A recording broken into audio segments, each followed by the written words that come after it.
Well, hi.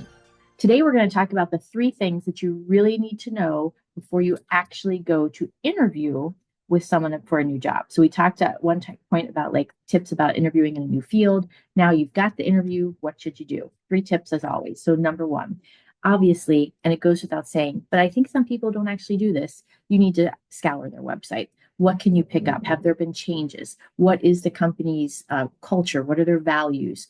Can you get a sense of what their challenges are from looking at it? What kinds of things can you pick up from the website that you want to be able to pepper into the conversation? Number two, the person that you're interviewing with or people that you're interviewing with, you must look them up.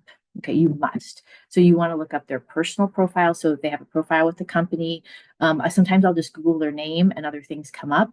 You want to have notes about something that you've noted about them so you can bring it up and make something personal, right? When you're speaking with them. That's really key. Again, being able to establish that personal connection. So if I look them up and let's just say in their bio, some people will put a sports team that they like, or um, people put things in their bios that are interesting, right? Or about their research. So if appropriate, you want to be able to sort of pepper that in as well, because it does show that you are interested and that you looked things up about them in particular.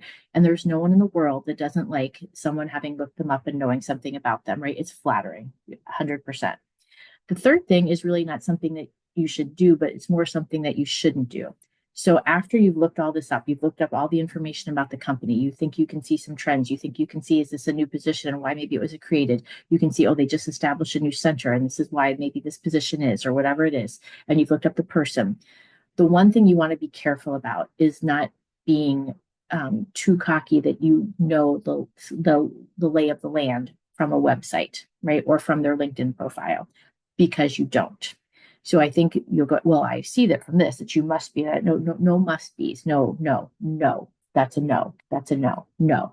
But what you can say things like, I noticed on your website, or I noticed on your LinkedIn page, or I noticed what in this report that I could access from the web page, I saw this. I'm curious. So that's a really good way.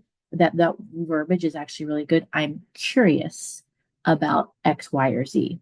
Do not make assumptions. You don't work there. You've never set foot there. That's a death knell, is to kind of make assumptions about, you looked at a web page and now you know what's going on. No, you're informed about a few things. You know a few things, but you don't know what they actually mean or how they're being implemented, or what that means politically there, or if it's something that everybody hates or everybody loves. So you're curious about something that you read.